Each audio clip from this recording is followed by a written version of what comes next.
सब खत्म हो गया। मेरी एक गलती ने सब कुछ खत्म कर दिया। काश मैंने वो गलती ना की होती।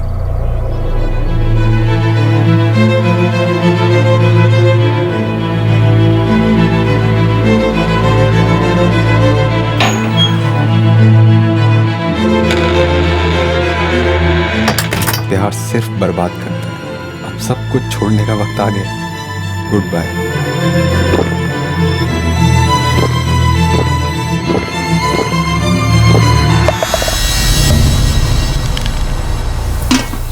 सचिन, ए सचिन,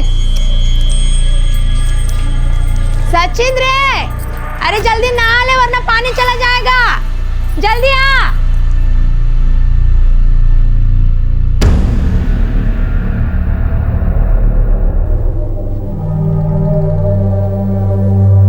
आपने सचिन को देखा क्या? कहाँ चला गया लड़का? सचिन, दामिनी, सचिन को देखा क्या रे? आई वो दादा को पीछे जाते हुए देखा था, उसके बाद तो नहीं देखा। अरे देवा, सचिन, सचिन, सचिन! दादा, दादा अंदर क्या कर रहे हो आप? सचिन, दादा! अरे जो किया वो कम था क्या? एक तो मुंह काला किया, ऊपर से ये नाटक नौटंकी शुरू कर दी। बाबा, कुछ गड़बड़ तो है। दादा दरवाजा नहीं खोल रहा। सचिन दरवाजा खोल, सचिन दरवाजा खोल, नहीं तो अंदर आके मैं खाल खींच लूंगा तेरी। नाटक बस हो गया तेरा, उघड। अरे हाँ तुका सांगता दरवाजा खोल। सचिन, सचिन!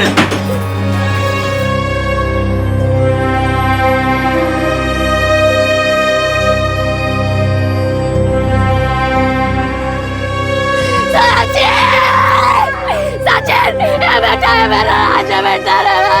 सचिन, मेरा बेटा है, मेरा सोना राजा। ये लोग खूनी है।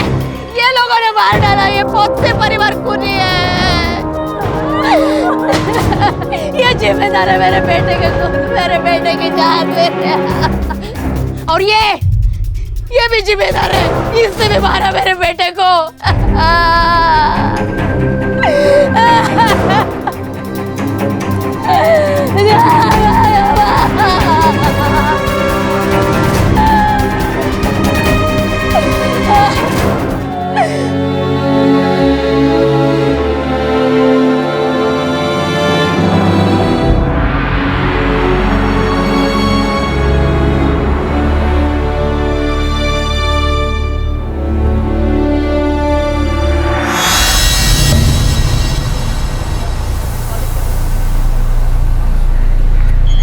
सोचा नहीं था सचिन के एसएमएस का यही मतलब होगा कि सुसाइड करने जा रहा है। रति, तुम्हें भी मिला था ये एसएमएस? हाँ, मुझे भी एसएमएस भेजा था सचिन ने।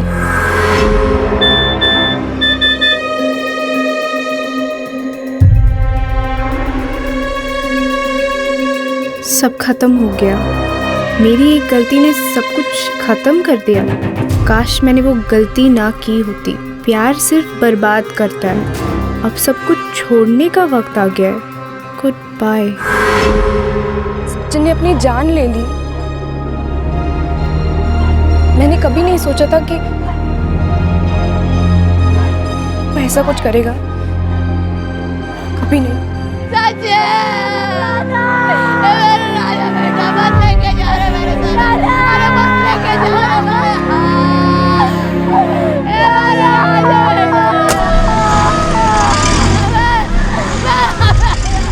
नौ सितंबर 2012 गोवा।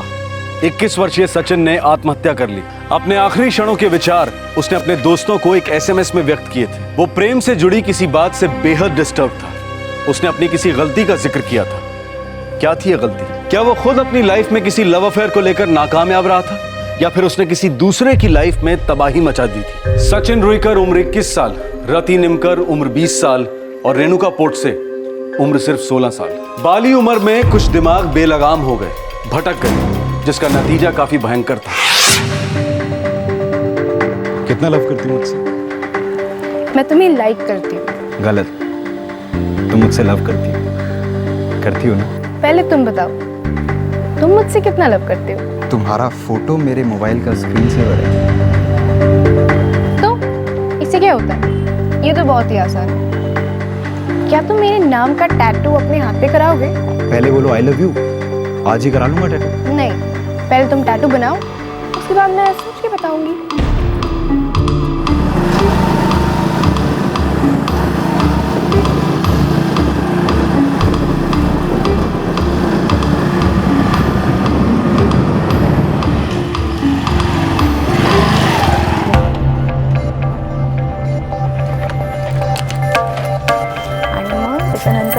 हे केलं होतं. क्या रे सचिन, इतनी देर क्यों हो गई? आई वो एक्स्ट्रा क्लास थी आज। ये दामिनी सुन, ये मेहंदी का कलर परमानेंट रह सकता है? क्यों दादा, आपको मेहंदी लगवानी है क्या? जितना पूछा उतना जवाब दे। और ये बता कहाँ पर होगी मेहंदी? पहले आप बताओ कि बात क्या है। आप अपने हाथों पे मेहंदी क्यों लगवाना चाहते हो? किसी का नाम लिखवाना है? ऐसे कुछ समझ ले। ये बता कहाँ पर होगा? पहले बताओ किसका नाम लिखवाना है? दामिनी ओवर स्मार्ट मत बन, समझी? जितना पूछा उतना बता। वो बोराटा मार्केट है ना, उसके पीछे एक हिप्पी मार्केट लगता है, वहाँ पे एक शॉप है, सस्ते में भी करता है, वैसे टैटू भी करता है वो। थैंक्स। वैसे मुझे टैटू वैटू नहीं कराना, ओके? दादा, टैटू परमानेंट होता है, मेहंदी नहीं। टैटू में दर्द होता है यार। अच्छा, तो इसका मतलब लड़की का नाम परमानेंट नहीं लिखवाना आपको? अपना काम कर, समझी? ऐसे ही साइलेंट फिल्मों की तरह देखती रहेगी ना तो तेरा नंबर कभी नहीं आने वाला। और वैसे भी अब दादा को प्रपोज करके कोई फायदा नहीं है। क्यों मतलब? मेरे दादा इतने स्मार्ट हैं, कोई ना कोई गर्लफ्रेंड जरूर बना ली होगी कॉलेज में। मैं ना तेरे दादा से कभी नहीं कह पाऊंगी। मुझे ना तेरे दादा से बहुत डर लगता है, हाथ कांपने लगते हैं। देख, इतना ही डरती है तो प्यार क्यों करती है? फ्लॉप है तू।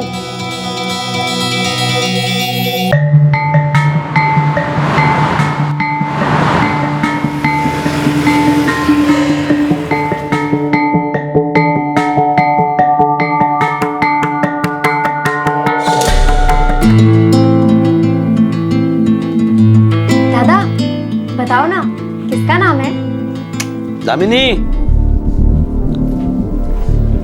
दामिनी बेटे, मुझे तेरे इंटरनेट से थोड़ी जानकारी चाहिए। बाबा, इंफॉर्मेशन तो निकाल कर दूंगी, लेकिन पहले ये कंप्यूटर तो चले। सचिन, पिछले महीने तूने उसे ठीक करवाया था ना, फिर से कैसे खराब हो गया? किसी सही बंदे को पकड़कर ठीक तरीके से सेट करवा देना। हाँ बाबा, ठीक है, करा दूंगा। अरे बाबा, करा दूंगा नहीं, अभी ले जा। आज नहीं, कल। आज कुछ अर्जेंट काम है बाबा। अरे लेकिन सुन, सचिन,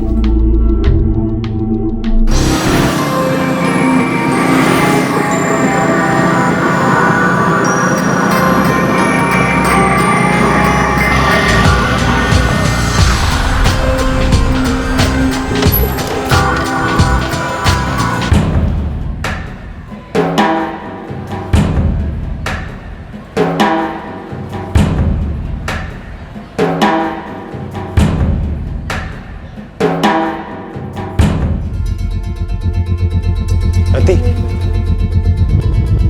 कुछ बात करनी। ये मुकेश के साथ क्या हो रहा था? क्या हो रहा था? वो तुझे हाथ लगा रहा, तूने रोका नहीं। सचिन, तुझे हो क्या गया है? मुझे क्या होगा? रति, हम दोनों गर्लफ्रेंड बॉयफ्रेंड। तू उस लड़के के साथ घूम रही है। फालतू की बातें मत कर। हाँ, मुझे पता है कि मैं तेरी गर्लफ्रेंड हूँ, लेकिन इसका मतलब ये नहीं कि मैं किसी और के साथ बात भी नहीं कर सकती, थोड़ा एंजॉय भी नहीं कर सकती। थोड़ा एंजॉय? ये पता है क्या है? ये लव है, लव, जो मैं तुझसे करता हूँ और एक्सपेक्ट करता हूँ कि तू भी मुझसे करे। ये लव नहीं, ये मेहंदी है। तुम टैटू कराने वाले थे। हाँ, तो क्या फर्क पड़ता है? नाम तो तेरा है ना। तो इसका मतलब ये नहीं कि मैं तुम्हारी प्रॉपर्टी बन गई, समझे? रति, मैंने ये सब कुछ तेरे लिए किया, तू मुझे हल्के में ट्रीट कर रही है। मैं तुम्हें हल्का ट्रीट करवा रही हूँ सचिन। तुम्हें पता है तुम मुझे कैसा फील करवा रहे हो? जैसे कि मैं कोई चीप हूँ। Just get lost.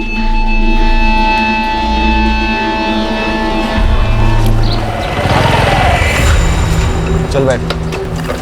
No thanks, वैसे भी मेरी बस आने वाली, और अगर नहीं भी आती ना तो मैं तुम्हारे साथ नहीं बैठती। रति, देख, हम दोनों ने डिसाइड किया था कि हम दोनों एक कपल हैं, जो कि हम हैं, लेकिन अब तो अजीब सा बिहेव कर रही है। सचिन, मैंने आज दिन भर बहुत सोचा, मतलब नहीं बनना यार मुझे तेरी गर्लफ्रेंड। मैं बहुत ही ज्यादा प्रेशर फील करती हूँ। मतलब मुकेश मेरा क्लासमेट और मैं उससे भी बात नहीं कर सकती। रति देख, सबसे पहले मैं हूँ, ये मुकेश गिनती में नहीं आते, ओके? मेरा और सिर्फ मेरा लव ट्रू लव, समझ इस बात को। देखो, पहली बात तो मुझे इस हैवी ड्यूटी लव शव में इन्वॉल्व ही नहीं होना है। हाँ, तू क्या बके जा रही है? ये हैवी ड्यूटी लव शव क्या होता है रे? तू कह रही तू मुझसे प्यार नहीं करती, तो गो टू हेल। मैं तुझसे ब्रेक ऑफ कर रहा हूँ। और रियली तो करो ना ब्रेक ऑफ, लेकिन एक बात याद रखना, तुम्हें ना कभी भी कोई लड़की नहीं मिलेगी, नेवर। और तुम क्या मुझसे ब्रेक ऑफ करोगे? मैं खुद तुमसे ब्रेक ऑफ करती हूँ। सचिन का पिता एक मेहनती माली था जो बड़ी मुश्किल से अपने घर का खर्चा जुटा पा रहा था, लेकिन वो चाहता था कि उसके दोनों बच्चों सचिन और दामिनी को बेहतरीन तालीम मिले और जिंदगी में तरक्की मिले। सचिन जवानी की उस दहलीज पर खड़ा था जहां कई लड़के लड़कियों की तरफ अट्रैक्शन, उन्हें खोने की इनसिक्योरिटी और रिजेक्शन के दर्द से जूझते हैं। रिजेक्शन का ताजा घाव सचिन को गुस्सा और दर्द दोनों दे रहा था। उसके जज्बातों को, उसकी ईगो को ठेस पहुंचा रहा था।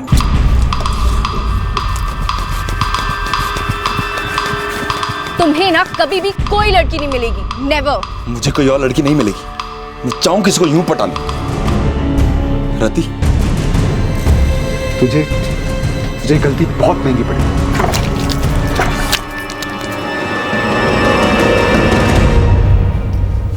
अल्कलाइन टिनैकोल पेस्टिसाइड है, इसी से जान गई है। It's a clear case of suicide.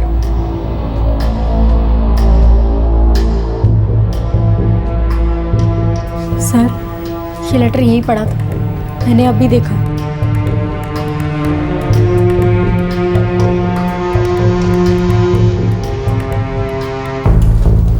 साहब, ये लोग झूठ बोल रहे हैं साहब। सचिन के सुसाइड में हमारा कोई हाथ नहीं है। पहले ये तो पता कर ले देवचंद कि ये लोग तुम पर आरोप क्यों लगा रहे हैं।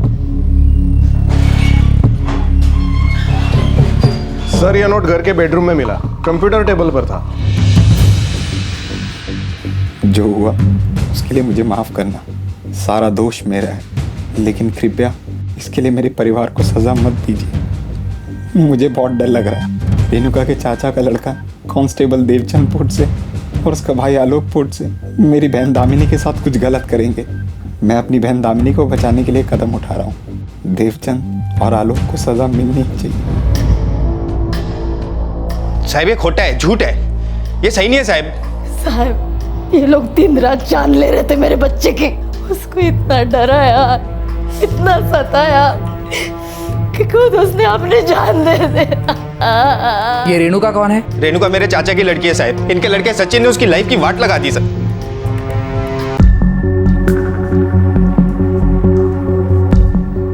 पुलिस ने बुलाया हमें, गलती तुम सबकी। रेणुका पे नजर नहीं रख सकते थे तुम? अलका, तुम्हारे नाक के नीचे सामने वाले घर में हो रहा था ये कांड और तुम कुछ नहीं कर पाई। पण भाऊ, मुझे कुछ पता ही नहीं था कि इन दोनों के बीच ऐसा कुछ हो रहा है। इसमें रेणुका की कोई गलती नहीं है पापा। सच में वो सचिन ने फंसाया अपनी रेणुका को।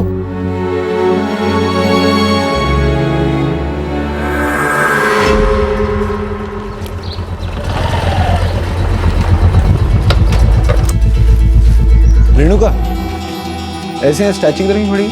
वो अब दामिनी से मिलना था। हाँ तो नॉक करना दरवाजे पर। कुछ खाती पीती नहीं है तू? हाँ, नॉक हुआ है कोई? नॉक ऐसे करते हैं। तुम्हारा ये टी शर्ट है ना, तुम पर बहुत अच्छा लगता है। अच्छा, थैंक यू।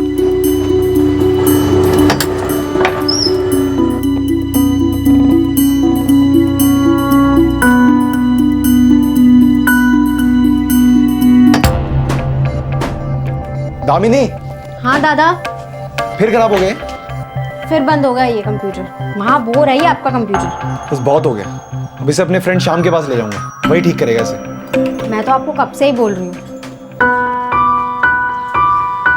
आज ना मैंने सचिन से कहा कि वो ना उस टी शर्ट में बहुत स्मार्ट लग रहा है। रेणुका, क्या होगा रे तेरा? ये कौन से जमाने में जी रही है तू? ये सब स्लो मोशन बिल्कुल नहीं चलेगा। तो फिर क्या करूँ मैं? अरे स्टूपिड, पास जा, बोल कि तुझे बाइक पे राइड चाहिए। थोड़ा ज्यादा फ्लर्ट करने की कोशिश कर, तभी तो दादा तुझे नोटिस करेंगे। वैसे भी अभी तो तूने दिखती भी नहीं है, बच्ची समझते हैं तुझे। समझी कुछ?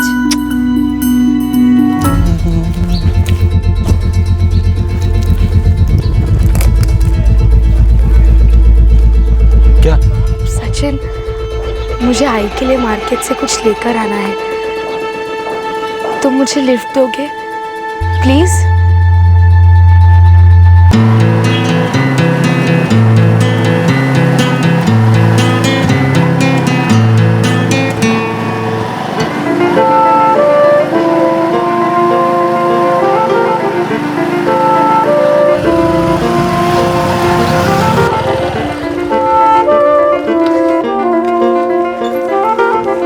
थैंक्स सचिन। रेणुका, सुन,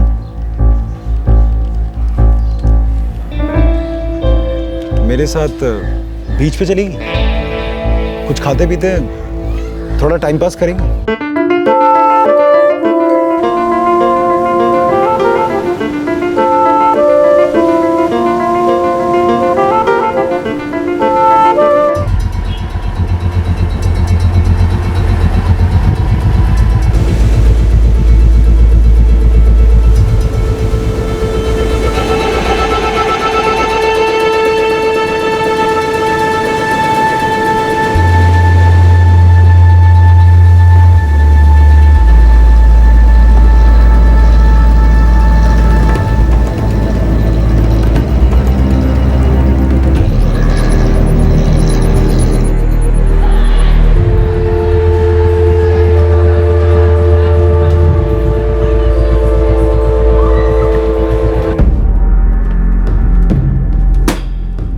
सचिन, मैं दामिनी को लेकर बाजार जा रही हूँ, 7 तक लौटूंगी। मच्छी कड़ी बना के रखिए, खा लेना हाँ? और थोड़ी बचा के भी रखना, समझा क्या? हाँ आई, समझा।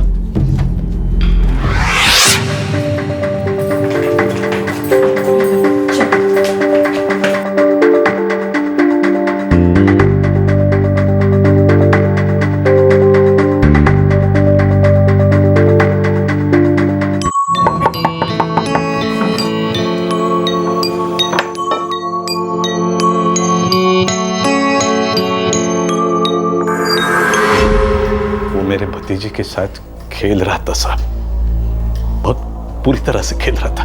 बच्ची है हमारी रेणुका, मासूम है, फायदा उठाया उसका, खराब कर दिया उसे, इस्तेमाल किया उसने।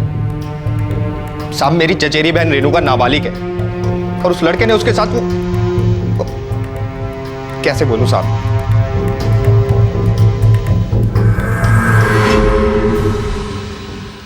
उस सचिन ने हमारी रेणुका के साथ बहुत गंदे गंदे वीडियो निकाले साहब और उन्हें इंटरनेट पे डाल दिया साहब। नहीं साहब, ये झूठ बोल रहा है। मेरे लड़के ने ऐसा नहीं किया है। जो हुआ वो तो गलती तो थी, पर जो हुआ उसके लिए सचिन जिम्मेदार नहीं था। उसे तो पता भी नहीं था साहब कि ऐसा कुछ हुआ है, और हमने कबूल किया था कि हम गलती सुधारेंगे। गलती सुधारेंगे मतलब? हाँ साहब, लेकिन इनकी धमकियां कभी रुकी नहीं। हमेशा उसे डराते रहे कि दामिनी के साथ कुछ गंदा करेंगे।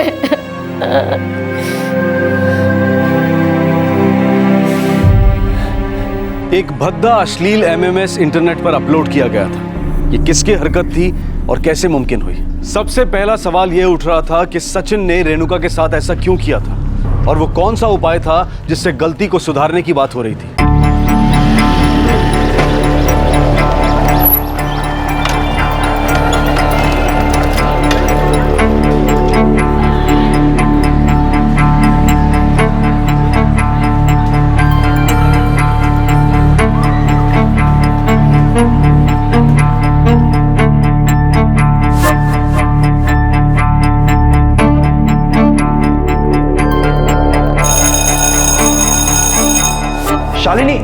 शालिनी,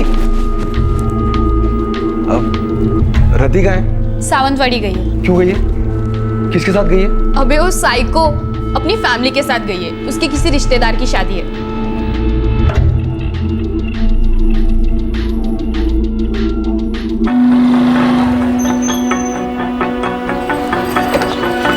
सचिन, कहाँ थे तुम? मुझसे मिले क्यों नहीं? बिजी था। मन भर गया है मुझसे। छोड़ना चाहते हो या कोई और लड़की? रेणुका, मैं ऑलरेडी बहुत डिस्टर्ब हूँ, मुझे और परेशान मत करो, पर मेरा पीछा करना बंद कर दो।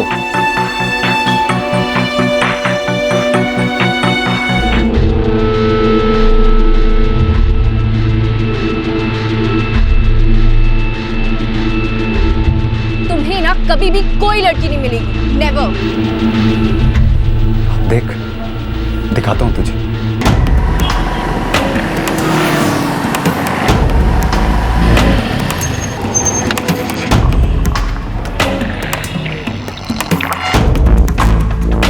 रति,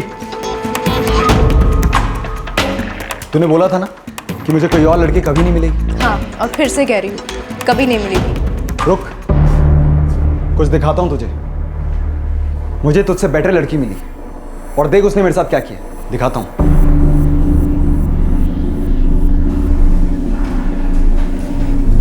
दिखा ना।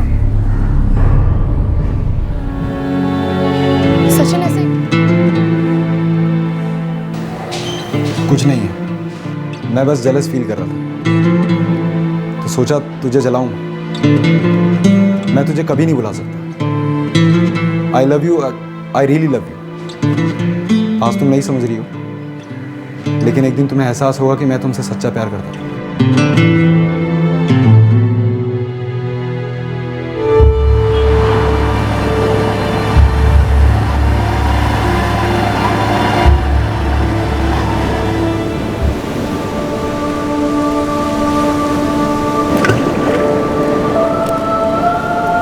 रेणुका, सॉरी, मैं तुमसे लव नहीं करता। दरअसल मेरा असली प्यार मेरे कॉलेज में है और मैं तुम्हारे साथ ऐसा नहीं करना चाहता, तुम्हें हर्ट नहीं करना चाहता, लेकिन बस हो गया। बस सचिन, तुम मजाक कर रहे हो ना? ये सच है। मैंने तुम्हारे साथ जो कुछ किया बस उस लड़की को जलाने के लिए। सॉरी रेणुका, मैं तुम्हें हर्ट नहीं करना चाहता था। मैं तुम्हें बचपन से जानता हूँ, लेकिन सच ये है कि मैं तुमसे प्यार नहीं करता। लेकिन मैं तुमसे वादा करता हूँ कि हमारे बीच जो कुछ हुआ कभी किसी को पता नहीं चलने देगा। और मैंने वो वीडियो भी डिलीट कर दिया, सच, देवा शपथ। सॉरी रेणुका।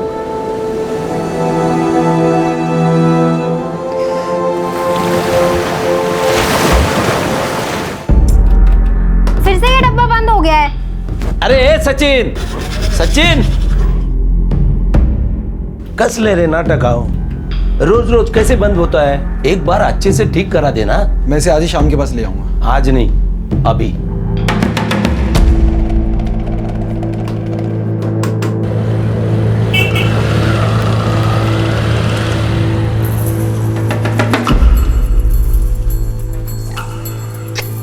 जबरदस्त वायरस है रे। शाम कुछ करना है, हर तीसरे दिन बंद पड़ जाता है, बूट होता ही नहीं। ये मर चुका रे, इसको अब ट्रांसप्लांट चाहिए। देख, एक तो रैम बढ़ाना पड़ेगा और दूसरा नया हार्ड डिस्क डाल देते हैं, तब इसका कुछ हो पाएगा, वरना कोई चांस नहीं। नहीं रे, ऐसा मत बोल। अभी के लिए कुछ कर देना, वो नया हार्ड डिस्क वगैरह बाद में देखेंगे। अभी का भी कुछ नहीं हो सकता, पूरा खोलना पड़ेगा, चेक करना पड़ेगा। एक काम करता हूँ, कल शाम तक सेट करता हूँ, ठीक है? चल ठीक है, थैंक्स।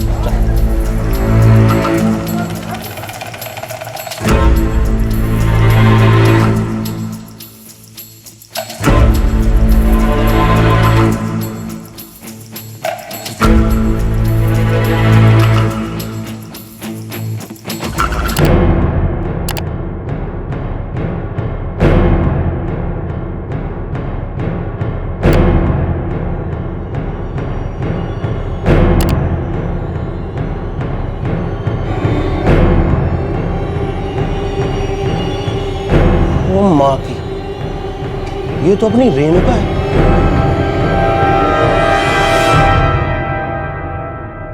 सचिन ने एमएमएस को अपने मोबाइल फोन से तो डिलीट कर दिया था, लेकिन उसने जो बैकअप अपने कंप्यूटर की हार्ड डिस्क में स्टोर किया था, उस बैकअप को वो डिलीट करना भूल गया था। अब ये अश्लील वीडियो कंप्यूटर रिपेयर करने वाले श्याम के हाथ लग गया था और अपने विकृत मनोरंजन के लिए श्याम ने इस वीडियो को इंटरनेट पर अपलोड कर दिया और चंद सेकंड्स में ये वीडियो वायरल हो गया, यानी कि लाखों की तादाद में दुनिया के हर एक कोने में फैल गया।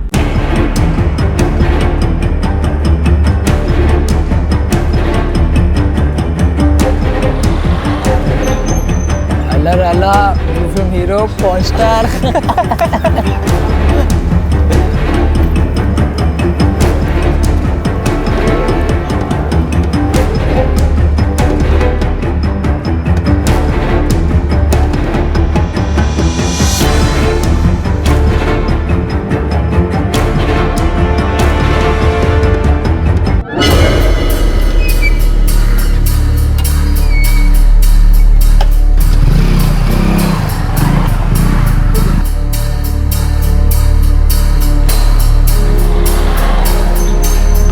क्या हुआ रे गणेश, इतनी जल्दी क्यों बुलाया? देवचंद, वो इंटरनेट पर एक नया वीडियो आया है। कैसा वीडियो? कोई खून मर्डर का है क्या? नहीं रे, तेरी बहन रेणुका का। क्या? रेणुका का वीडियो? कैसा वीडियो? XXX। बे गणेश, मुंह संभाल के बात कर, दिमाग खराब हो गया तेरा क्या? अरे माँ कसम सच बोल रहा हूँ यार, मुझे मालूम था तो मेरी बात पे यकीन नहीं करेगा। वो तेरा पड़ोसी है ना सचिन रोईकर, उसी के साथ। ये देख देख देख देख। जवान चला के नालायक। बाबा, बच्ची है अपनी रेणुका, सिर्फ 16 साल की है। उस कुतरा सचिन ने इसे फंसाया होगा। अभिराम, अभिराम, तेरा बेटा सचिन कहाँ है? क्या बात है नरेंद्र, और तुम लोग इतने गुस्से में क्यों हो? सचिन, ये लोग क्या कह रहे हैं? ये लोग जो कह रहे हैं वो तूने किया है? देवा शपथ, मैंने वो वीडियो इंटरनेट पे नहीं डाला बाबा। लेकिन तूने रेणुका के साथ ये सब किया है, साफ दिख रहा है सब। अरे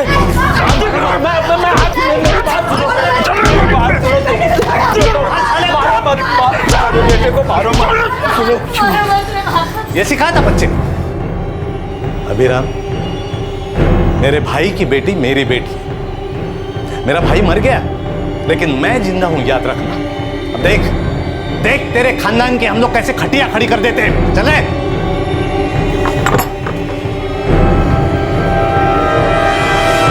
जो हुआ है वो बुरा हुआ है।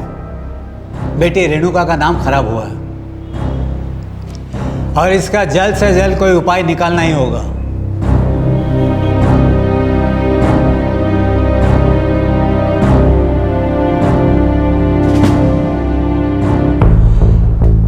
पंचों ने फैसला किया है कि सचिन रेणुका से शादी करेगा।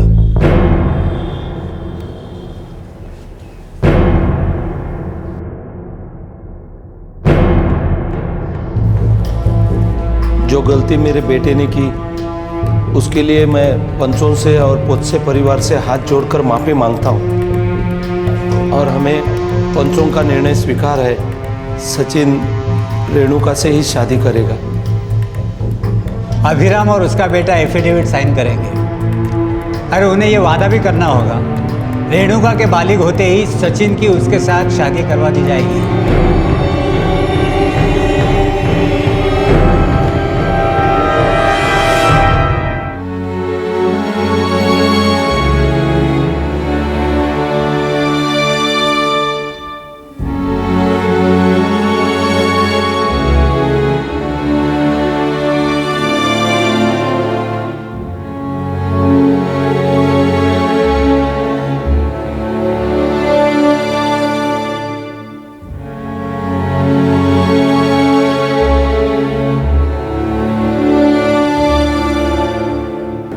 तुमसे लव नहीं करता। मैंने तुम्हारे साथ जो कुछ किया बस उस लड़की को जलाने के लिए किया।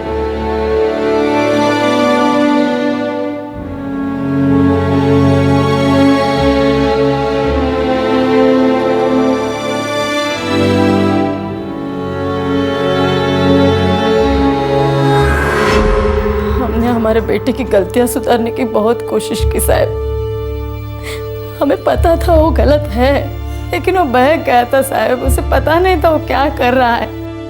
उसे अपने किए पे पछतावा था साहब, लेकिन इन लोगों की धमकियां रुक ही नहीं रही थी। बहुत बुरा हाल कर दिया मेरे बच्चे का।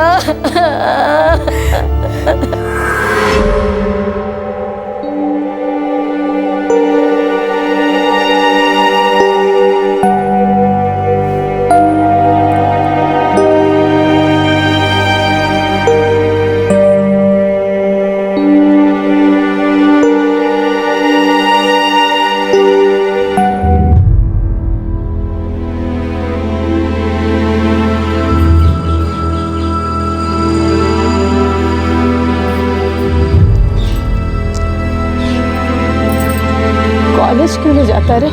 मन नहीं होता है। अरे कुछ अलग लगेगा बाबा। यहाँ बैठे बैठे कब तक सोचता रहेगा तू? धीरे धीरे सब कुछ ठीक हो जाएगा। मैं किसी से आंख नहीं मिला सकता है।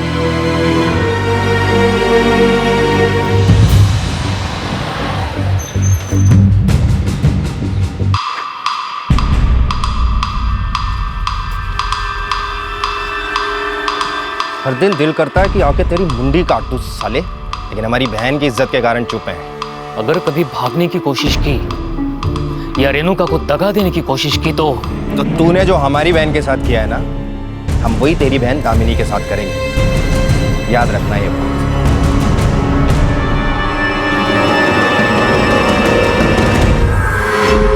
मैं रति के पीछे पागल हो गया था। मैंने रेणुका के साथ वो सब कुछ किया उसे जलाने के लिए। मैंने वो एमएमएस डिलीट कर दिया था। मैंने रेणुका से कई बार माफी भी मांगी। मुझे अपनी गलती का एहसास था ही। बस कंप्यूटर से उस वीडियो को डिलीट करना भूल गया। मैंने एक गलती की, लेकिन मैं इतना भी बुरा नहीं हुआ। मैं कभी रेणुका को बदनाम नहीं करना चाहता था। मैं कभी नहीं चाहता था। तुझे से पता ही, तुझे शपथ। देख बेटा, जो हुआ है उसे बदल नहीं सकते ना। अब आगे की देख, पूरी जिंदगी पड़ी है तेरे लिए। बुरी यादें भूलने की कोशिश कर बेटा। मुझे लगा मैंने मेरे बेटे को हिम्मत दी, उसको भरोसा दिया, लेकिन इन लोगों की धमकियां रुकने का नाम ही नहीं ले रही थी साहब। मुझे नहीं मालूम था मेरे बेटे को रोज इतना कुछ सुनना पड़ रहा है, इतना कुछ सहना पड़ रहा है। मैंने कभी सोचा नहीं था साहब मेरा बेटा इतना मायूस हो जाएगा।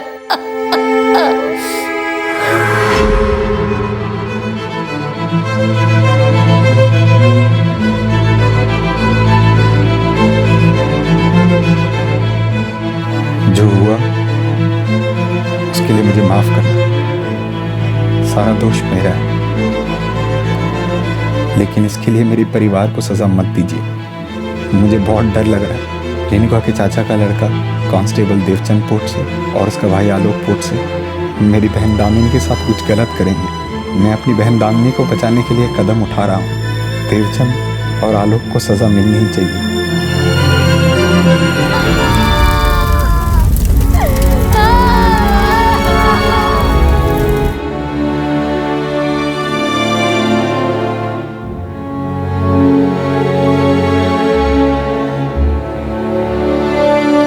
रेणुका के चचेरे भाइयों द्वारा सचिन को दी गई धमकियों का कोई भी ठोस सबूत पुलिस को नहीं मिला। इन्फैचुएशन, जलन, इनसिक्योरिटी और सिंपल इमेच्योरिटी की चौखट पर एक जवान जिंदगी की बलि चढ़ी। सचिन को अपने किए पर सच्चा पछतावा था, लेकिन बहुत दुख की बात है कि वो एमएमएस की बैकअप कॉपी अपने कंप्यूटर से डिलीट करना भूल गया था और इससे उसकी भूल 10 गुना ज्यादा गंभीर हो गई। कंप्यूटर रिपेयर करने वाले ने विकृत मजे के लिए इस वीडियो को इंटरनेट पर अपलोड कर दिया और उसकी इस हरकत ने 2 जानें बर्बाद कर दी। सचिन ने आत्महत्या की और रेणुका भी काफी डिप्रेशन में रही। क्या ये सब होना जरूरी था? क्या प्यार में ये जलन, इनसिक्योरिटी, ये कंपटीशन जरूरी है? बेशक हर युवक ऐसा नहीं सोचता, लेकिन अक्सर जवानी के जोश में अपनी भावनाओं पर कंट्रोल खोना ये बहुत कॉमन है। और प्यार में रिजेक्शन का बदला लेने की भावना भी बहुत कॉमन है। और ऐसे हालात में मैच्योरिटी एक्सपेक्ट करना बहुत मुश्किल है। लेकिन हाई स्कूल और कॉलेजेस में काउंसलिंग काफी हद तक मदद कर सकती है। हम देखते आ रहे हैं कि एमएमएस स्कैंडल्स की तादाद बढ़ती जा रही है। लेटेस्ट टेक्नोलॉजी ज्यादातर यंगस्टर्स इस्तेमाल करते हैं और उन्हें बड़ी आसानी से ये उपलब्ध भी है। इसलिए बेहद जरूरी हो जाता है कि लव अफेयर्स के टूटने को दस्तक समझा जाए और बात के साइबर वर्ल्ड में पहुंचने से पहले ही मामले को सुलझा दिया जाए। बेहद जरूरी हो जाता है कि युवा पीढ़ी को बार बार समझाया जाए कि प्यार चंद मिनटों की तृप्ति नहीं है। प्यार में एक रिजेक्शन जिंदगी का रिजेक्शन नहीं है।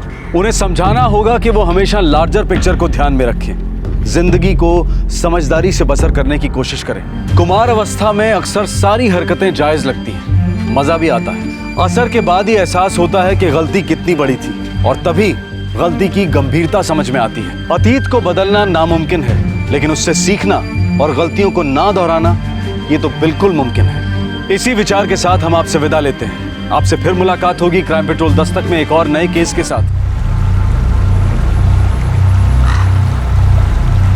इंसान अपने जुर्म को लाख छुपाने की कोशिश करे, जुर्म की निशानियां, उसके धब्बे मिटाए नहीं मिटते।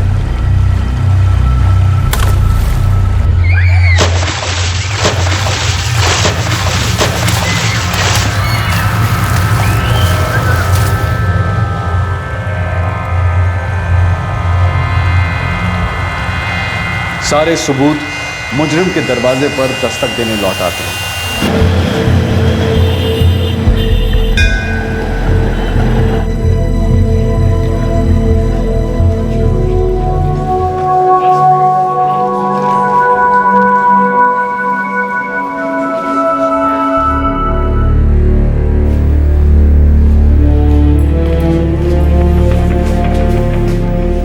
नमस्कार साहब, मैं आती हूँ। हाँ प्रजापति आओ। सहकार पुलिस स्टेशन से केस की फाइल मेरे पास आ गई है, मैंने पढ़ ली है। लेकिन सर, इस केस में अब तक कोई अपडेट नहीं है। सहकार नगर पुलिस कहती है ये एक्सीडेंटल डेथ या शायद मेरी बेटी दिव्या ने सुसाइड किया था। पर साहब, मैं मेरी बेटी दिव्या को अच्छी तरह से जानता हूँ, वो सुसाइड कर ही नहीं सकती। नहीं साहब, कदीस नहीं, वो बहुत मजबूत लड़की थी साहब। प्रजापति, आप डिपार्टमेंट के रिटायर्ड ऑफिसर हैं, आपको तो मालूम है कि कभी कभी तहकीकात में टाइम लग जाता है, गलतियां हो जाती हैं। अब आप ये बताइए कि मैं आपके लिए क्या कर सकता हूँ। मुझे न्याय दिलाइए साहब, मैं कसम खाकर कहता हूँ मेरी बेटी ने सुसाइड नहीं किया है, उसे मारा गया है साहब। उसके गुनहगारों को जल्द से जल्द पकड़वाइए साहब, मैं हाथ जोड़ता हूँ आपसे। कई तरीके से कुछ तो कीजिए।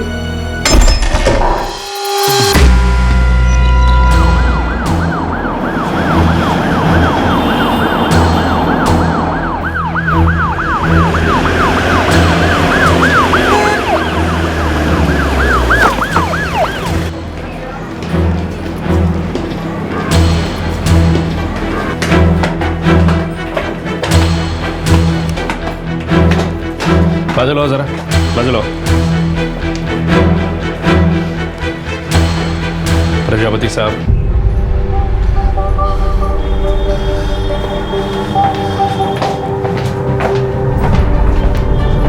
क्या हुआ था?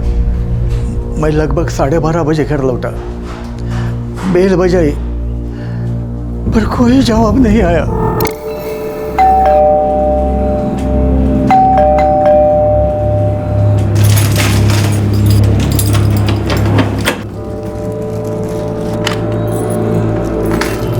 दिव्या, ए दिव्या, सो गई क्या? अरे देख कितनी मस्त भाजी मिली आज बाजार में। दिव्या, ए दिव्या, मैंने तुरंत आपको फोन किया पुलकर साहब। घर में सिर्फ आप दोनों रहते हो, आप और आपकी बेटी? हो साहब।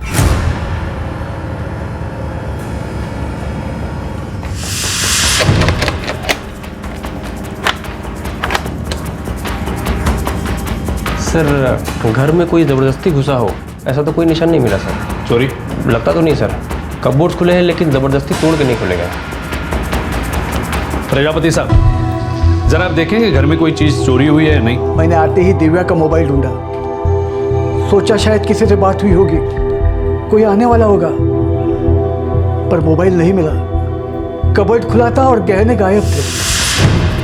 नहीं साहब, मैंने किसी भी अजनबी को प्रजापति जी के घर जाते नहीं देखा। लेकिन कॉलोनी के पीछे से जो एंट्रेंस है, हो सकता है वहाँ से कोई आया हो। वहाँ से कोई नहीं आता। लेकिन आ तो सकता है। हाँ साहब, आ तो सकता है, क्योंकि यहाँ पर कोई सिक्योरिटी नहीं है। मैं अकेला यहाँ मेन गेट पर रहता हूँ। अच्छा, तुमने कोई आवाज़ें सुनी है, कोई चीखने चिल्लाने की आवाज़ है? नहीं साहब।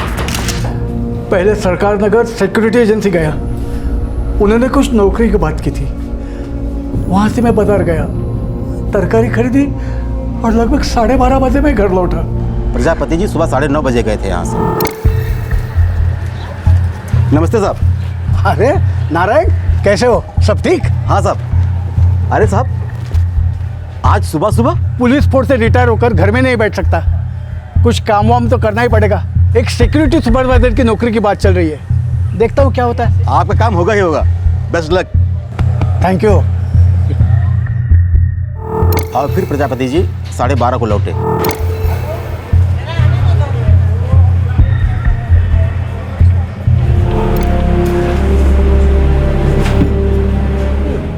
और विक्टिम की तरफ से कोई रेजिस्टेंस भी नहीं है। मौत का समय 10:30 से 11:30 के बीच। दुपट्टा में गले पर लिपटा मिला। डॉक्टर, सुसाइड के क्या चांसेस है? लगता तो नहीं है, लेकिन पूरी तरह से रूल आउट नहीं कर सकते।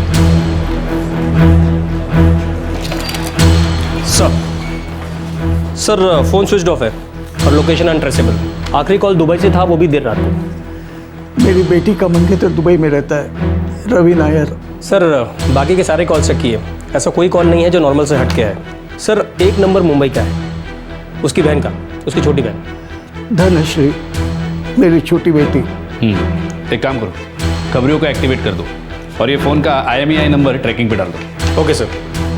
बॉडी आपको कल मिलेगी प्रजापति साहब।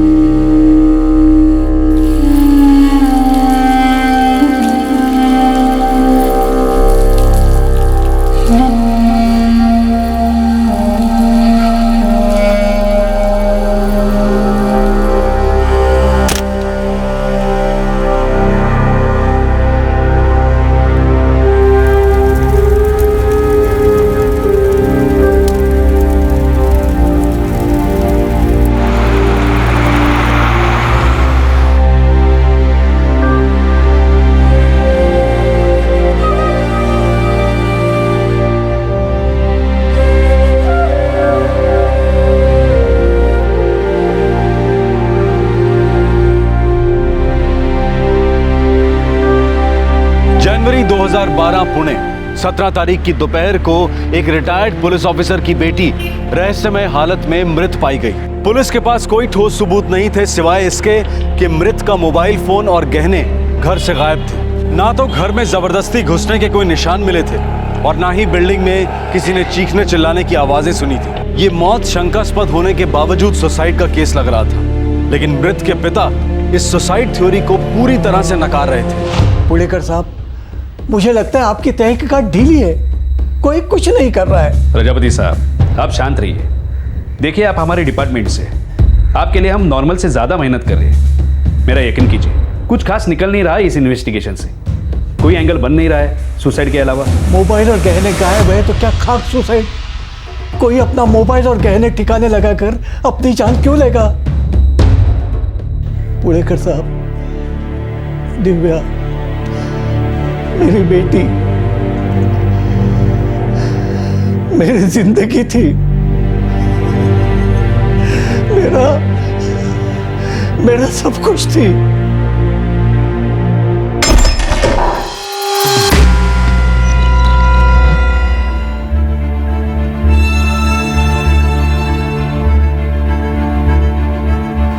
साहब 5 महीनों से हर दिन पुलिस स्टेशन के चक्कर काट रहा हूँ। रोज कहते हैं इन्वेस्टिगेशन हो रही है, पर साहब इन्वेस्टिगेशन 1 इंच भी आगे नहीं बढ़ी है। मैंने अपने जिंदगी के 40 साल इस डिपार्टमेंट को दिए साहब। मेरा ऑफिसर रिकॉर्ड देखिए, कोई गड़बड़ नहीं, सब ठीक है। जान लगाकर ड्यूटी की है साहब मैंने। प्रजापति जी आप ये सब क्यों बोल रहे हैं, क्यों शर्मिंदा कर रहे हैं हमें? मैं आपको सालों से जानता हूं। पिछले 5 महीनों में 7 बार मैं आपके पास आकर गया हूं। मैं आपसे विनती करता हूं साहब, मेरा एक केस क्राइम ब्रांच को ट्रांसफर कर दीजिए। लोकल पुलिस ने मेरे बेटी के मंगेतर रवि नायर को एक बार भी इन्वेस्टिगेट नहीं किया है। मैं फिर से कहता हूं साहब, मेरी बेटी दिव्या ने सुसाइड नहीं किया है साहब, उसका मर्डर हुआ है साहब, उसका मर्डर हुआ है।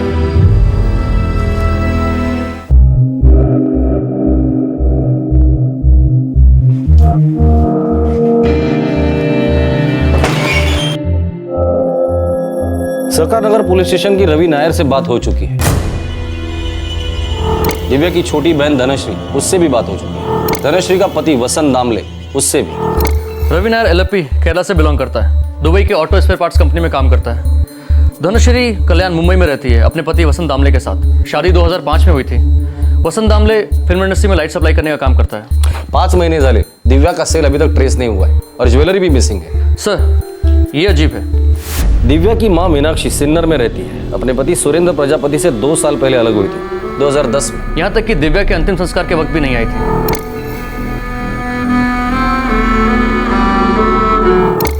इस सुरेंद्र प्रजापति से मिलना होगा।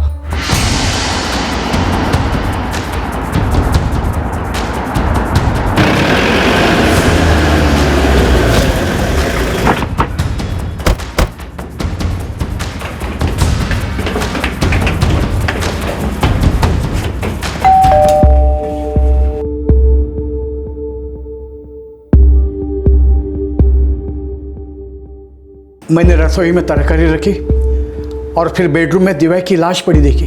प्रजापति साहब, अगर आपकी बेटी का मर्डर हुआ है तो कोई तो घर के अंदर दाखिल हुआ है, या फिर दिव्या ने खुद दरवाजा खोलकर उसे घर के अंदर लिया है। हाँ, वही हुआ है। हत्यारा दिव्या के जान पहचान वाला था। मुझे पहले दिन से रवि नायर पर शक था, दिव्या का मंगेतर। क्यों? 11 साल, पूरे 11 साल वो मेरे बेटी को गोल गोल घुमाता रहा। शादी का वादा किया लेकिन शादी नहीं करता था। पर रवि दिव्या को क्यों मारेगा? दिव्या का किसी के साथ बैर नहीं था, किसी के साथ कुछ लेना देना नहीं था, फिर कोई ऐसी दुश्मनी क्यों निकालेगा? रवि और दिव्या के बीच कोई झगड़ा चल रहा था? वो मुझे नहीं पता, लेकिन वो उससे शादी नहीं कर रहा था। इस बात को लेकर दिव्या काफी परेशान रहती थी। प्रजापति साहब, आपकी बीवी मीनाक्षी प्रजापति 2 साल पहले आपको छोड़कर चली गई। शादी के 44 साल के बाद माजरा क्या था? 44 साल में हम दोनों की कभी नहीं बनी, बस जैसे तैसे निभा रहे थे। 2 साल पहले वो मुझे छोड़कर अचानक चली गई। उसके पर्दों को संभालना मेरे लिए बहुत मुश्किल था, फिर भी मैं कैसे वैसे संभाल रहा था। और अचानक एक दिन बिना किसी कारण के मीनाक्षी मुझे छोड़कर चली गई। 44 साल बाद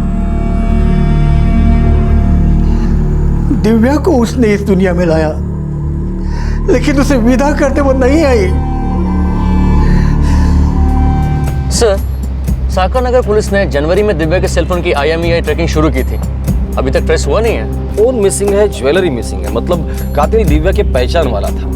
पर हम तब ये मानकर चल सकते हैं जब हम श्योर है कि ये मर्डर है और सुसाइड नहीं। फोन और ज्वेलरी मिसिंग होने से सुसाइड से फोकस शिफ्ट हो रहा है। फ्रैंकली स्पीकिंग, ये केस मर्डर से कुछ ज्यादा लग रहा है। दूसरा कोई एंगल नजर नहीं आ रहा। और एक एंगल है, लड़की की माँ 44 साल के शादी के बाद प्रजापति को छोड़कर चली गई और अपने बेटी के अंतिम संस्कार में भी वो आई नहीं। ये एक बहुत बड़ा एंगल है। एक काम करो, दिव्या की छोटी बहन धनश्री और उसके पति को पुलिस स्टेशन बुलाओ, और उस रवि नायर उसको भी दुबई से बुलाओ। Yes sir. मीनाक्षी प्रजापति, उसे भी पुलिस स्टेशन बुलाओ। सुरेंद्र प्रजापति एक रिटायर्ड पुलिस ऑफिसर के जोर देने पर दिव्या प्रजापति के केस में क्राइम ब्रांच को इन्वॉल्व किया गया। क्राइम ब्रांच एक सिंपल थ्योरी लेकर इस केस में कूद पड़ी कि यह केस हत्या का है और तब तक हत्या का माना जाएगा जब तक यह साबित नहीं हो जाता कि यह हत्या नहीं आत्महत्या है। क्राइम ब्रांच इस केस में मौजूद हर सुराग की कड़ी को जोड़कर इस केस में एक नए एंगल को सामने लाने लग गई थी।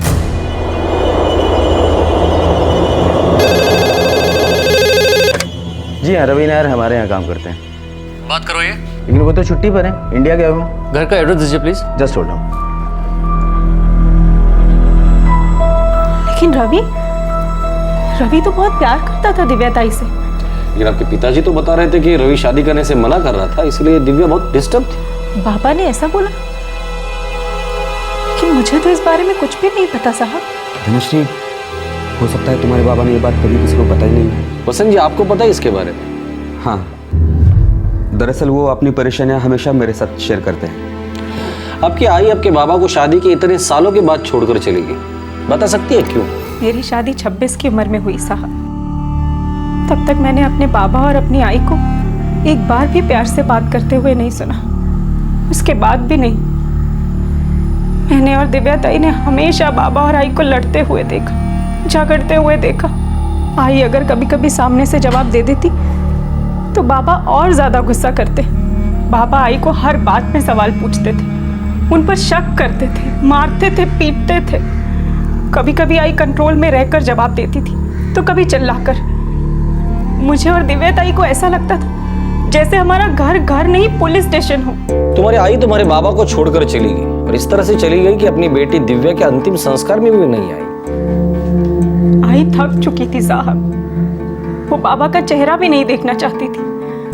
और अगर दिव्या ताई के अंतिम संस्कार में आती तो बाबा से उनका सामना हो जाता। रवि केरला में है, LFP। और मीनाक्षी? उन्होंने यहाँ आने से साफ साफ मना कर दिया है। ठीक है, उनसे मिलने हम लोग चले जाएंगे। सर, सुरेंद्र प्रजापति का वर्क रिकॉर्ड तो बिल्कुल क्लियर है। लेकिन घर में कितनी गंदी, आए दिन अपने पत्नी को मारता था। रवि नायर का सेलफोन काम नहीं कर रहा है सर। एड्रेस है उसका? Yes sir.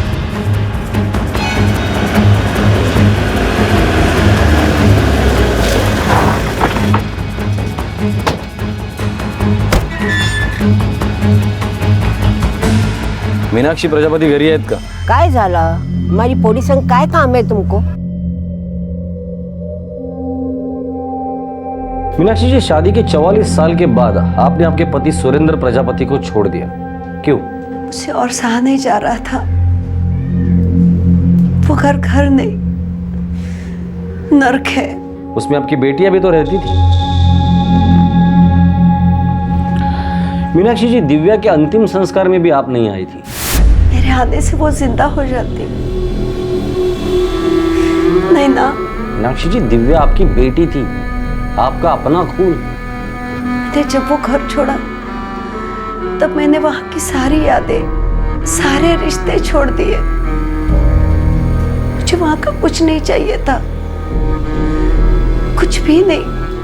और वैसे भी रोज की मार और गंदी गालियों के अलावा मुझे मिलता भी क्या था? हर बात पर शक, हर बात पर सवाल जवाब। मीनाक्षी जी, क्या दिव्या को आपने मरवाया? क्या बकवास कर रहे हैं आप?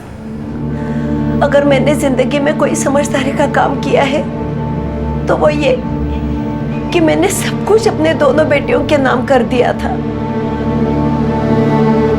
बहुत बड़े टॉप के पुलिसमैन समझते थे ना अपने आप को। उनके नाक के नीचे मैंने दो प्रॉपर्टीज खरीदी, एक पूना में और एक मुंबई मीरा रोड पे। दोनों पे सिर्फ मेरा नाम था। मैंने दोनों घर अपने बेटियों के नाम कर दिए हैं ताकि उनकी जिंदगी मेरी जिंदगी जैसे नरक ना बने। अगर गलत पति मिले तो उसे छोड़ने की पहले से ही हिम्मत रखे। मैं दिव्या को मरवाऊंगी, मैं मां हूं उसकी। उसमें जान अटकी थी मेरी। मैं कहती हूँ, जाइए उस जालिम जानवर को पकड़िए, मेरे पति को। उसने उसको मारा होगा, पीटा होगा, गालियां दी होगी, बेचारी सहन नहीं कर पाई होगी, तभी तो उसने सुसाइड की होगी। मेरी बेटी के सुसाइड में इसी का हाथ है। वो कुछ भी कर सकता है, कुछ भी। इंसानियत नहीं है उसमें।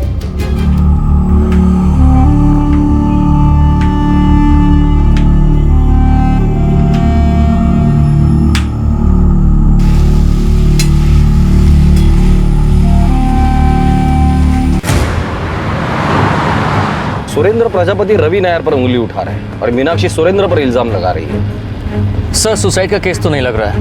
मैंने दुबई में रवि नायर की कंपनी के एचआर मैनेजर से बात की। उसने कहा कि जनवरी 2012 में रवि ने छुट्टी के लिए एप्लीकेशन दी थी और उस एप्लीकेशन में लिखा था कि वो जून में शादी करने वाला है। दिव्या से शादी करने वाला था? शायद सर। शायद हाँ या शायद ना।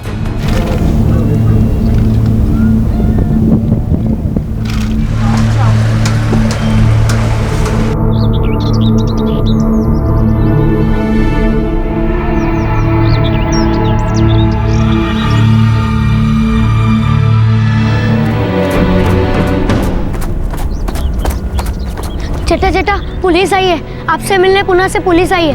पुलिस?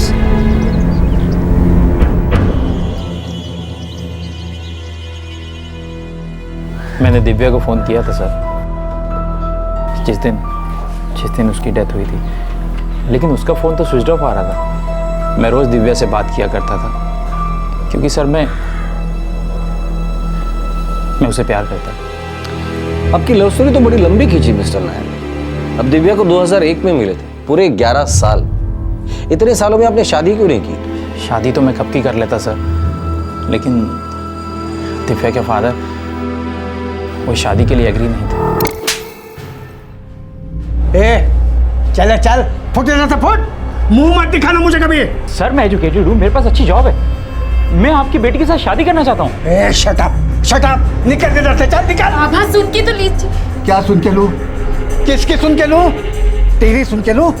इसकी सुन के लूं? तुम लोगों की गंदगी सुन के लूं? एक बात ध्यान में रख, आइंदा तेरे बारे में एक लफ्ज भी सुना ना तो 6 के 6 गोलियां तेरे खोपड़ी में डाल दूंगा और इनकाउंटर बता के निकल जाऊंगा, समझा? चल निकल इधर से।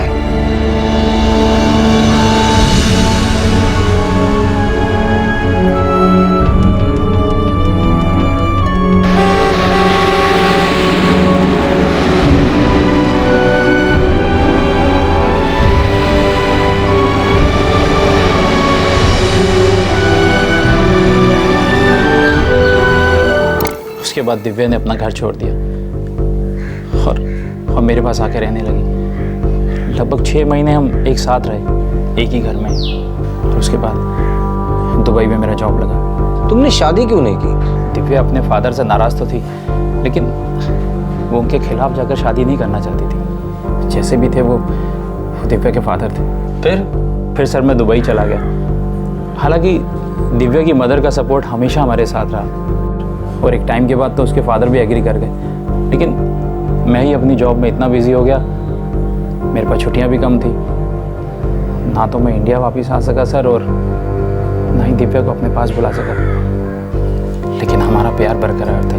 हम रोज़ फ़ोन पर बात किया करते थे, फ्यूचर के प्लान्स बनाया करते थे सर, कब सेटल होंगे, कब शादी करेंगे। इनफैक्ट लास्ट ईयर हमने शादी के लिए फिक्स भी किया था। दिव्या 11 साल निकल गए, ऐसा लगता है हम कल ही मिले थे। आज भी वही एक्साइटमेंट, वही प्यार। सच रवि, कैसे इतना लंबा वक्त गुजर गया ना, पता ही नहीं चला। दिव्या, क्या आज भी तुम मुझे उतना ही प्यार करती हो? रवि, ये पूछना ज़रूरी था। दिव्या, मैं थक गया ऑफिस से इंतज़ार से। सोचता हूँ कि शादी कर लेते हैं। करोगी? रवि, इतने साल से मुझे इसी दिन का इंतज़ार था। अच्छा तो जून 2012 पक्का करते हैं। मैंने जून में 2 महीने की छुट्टी ली है। डेट तुम फिक्स कर लेना, बाकी का सब काम मैं फिक्स कर लूँगा। अच्छा, हनीमून पे कहाँ जाएंगे? केरला मत बोलना प्लीज।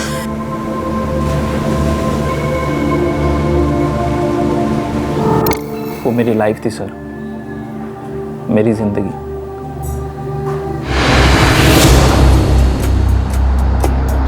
ये सुरेंद्र प्रजापति कह रहा है कि रवि उससे शादी नहीं कर रहा था इसलिए दिव्या परेशान है।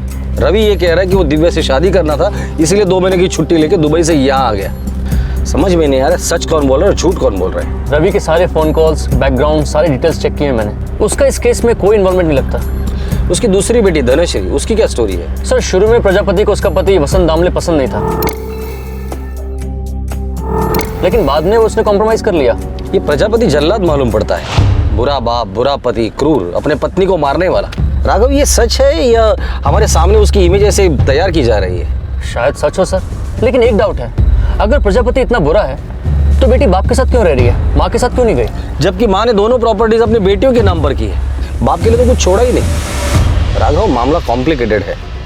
जैसे जैसे इस केस के अलग अलग पहलू सामने आ रहे थे, पता चल रहा था कि केस काफी गांठों में बंधा हुआ था। क्राइम ब्रांच के समक्ष एक ऐसे परिवार की तस्वीर पेश की जा रही थी जो पूरी तरह से बिखरा हुआ था। सुरेंद्र प्रजापति पर उंगलियां उठ रही थी कि उसी के कारण दिव्या ने आत्महत्या की है, लेकिन सुरेंद्र प्रजापति इस बात पर अड़ा हुआ था कि उसकी बेटी की हत्या हुई है। अब सवाल यह था कि क्या यह मर्डर क्रिमिनल केसेस और इन्वेस्टिगेशन से भरे दिमाग की कल्पना थी या फिर यह केस वाकई में एक हत्या का केस था। जयकर साहब, थोड़ा लॉजिक और थोड़ा कॉमन सेंस यूज करो। अगर मैं बुरा बाप हूँ, बुरा पति हूँ, तो मेरी बेटी मेरे साथ क्यों रहती थी? उसकी माँ जब मुझे छोड़कर चली गई, उसके साथ क्यों नहीं गई? और दूसरी बात, मैं भी सब इंस्पेक्टर रह चुका हूँ, मेरी पूरी लाइफ इन्वेस्टिगेशन में गई है, और मेरे जैसे आदमी के पीठ पीछे मेरी बीबी ने 2 प्रॉपर्टीज कर दी, सिर्फ अपने नाम पर, वो भी मेरी कमाई से।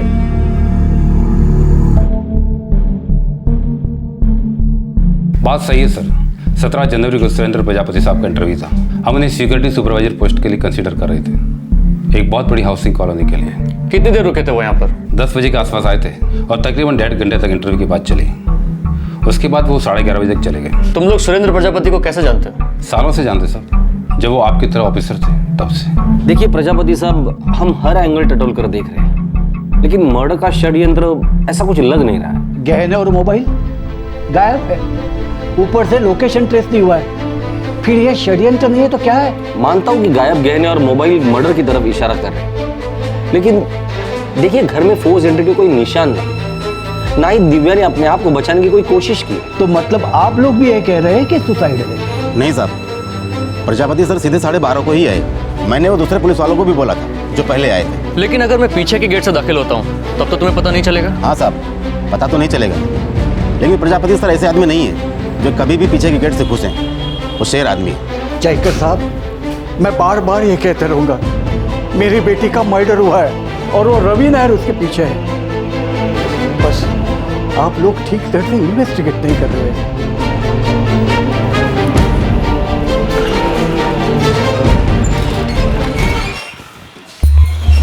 सर, कुछ पता नहीं चला, कुछ भी नहीं।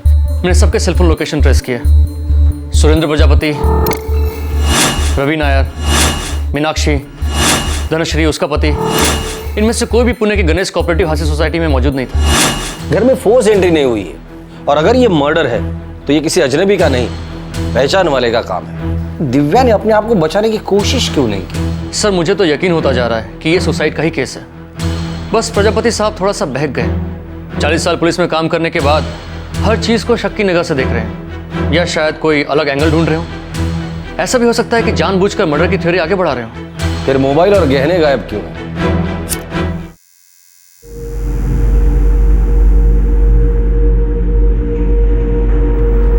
अरे दिलीप, ये वाला नहीं, ये वाला लगा, वो शॉर्ट है, लगा। हाँ चल ले।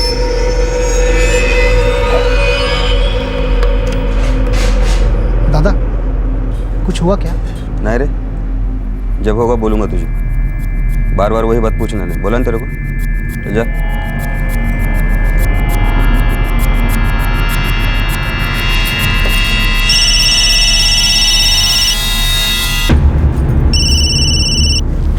हॅलो धनश्री, कशी आहेस ग? आई? हो ग बाळा, मी तुझी आई बोलती। मैं तुमसे बहुत प्यार करती हूँ, जितना मैं दिव्या से भी करती थी। पता है आई? बेटा, मुझे किसी बात के लिए दोषी मत ठहराना। मैंने वही किया जो मुझे करना चाहिए था।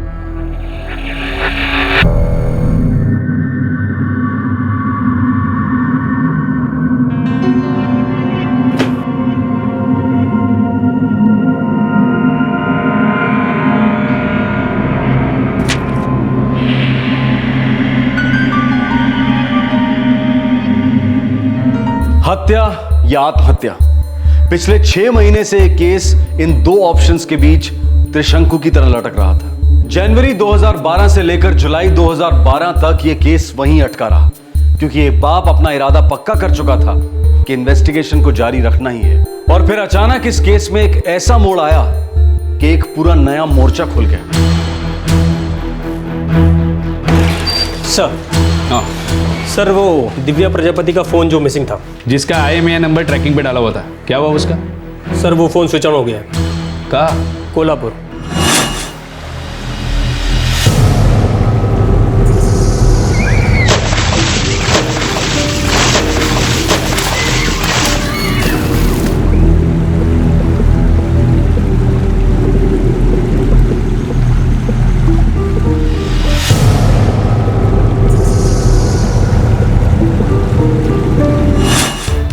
क्राइम ब्रांच को तुरंत इन्फॉर्म करो।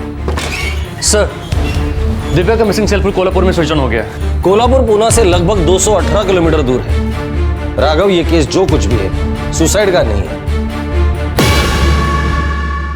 6 महीनों से रडार से बाहर रहा दिव्या का मोबाइल फोन आखिर मिल गया। क्या ये सुराग एक परफेक्ट क्राइम का पर्दाफाश करने जा रहा था, या फिर इस फोन का मिलना भी एक सोची समझी चाल थी ताकि पुलिस इन्वेस्टिगेशन और गुमराह हो सके? इंसान अपने जुर्म को छुपाने की लाख कोशिश करे, लेकिन उस जुर्म की निशानी, उसके धब्बे मिटाए नहीं मिटते। वो लौट आते हैं। वो सारे सबूत मुजरिम के दरवाजे पर दस्तक देने के लिए लौट आते हैं। दिव्या प्रजापति की मौत अब एक रहस्य नहीं रह गया था, बल्कि इस रहस्य को खोलने की एक चाबी पुलिस के हाथ लगी थी। पर क्या यह चाबी सही थी? क्या इस चाबी से कोई नया दरवाजा खुलने वाला था, या फिर क्राइम ब्रांच ऑफिसर्स फिर से उसी जगह पर पहुंचने वाले थे जहां से उन्होंने शुरू किया था? ये इस बात पर निर्भर कर रहा था कि दिव्या का मोबाइल इस वक्त कौन इस्तेमाल कर रहा था और वो पुणे से कोल्हापुर कैसे पहुंच गया और वहां उसे ले कौन गया।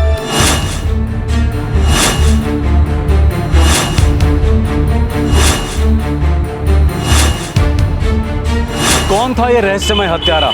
कल रात 11 बजे हम देखेंगे इस केस का दूसरा और आखिरी भाग। इस तरह के और भी एपिसोड देखने के लिए हमारे चैनल को सब्सक्राइब करें और बेल आइकन दबाना ना भूलें।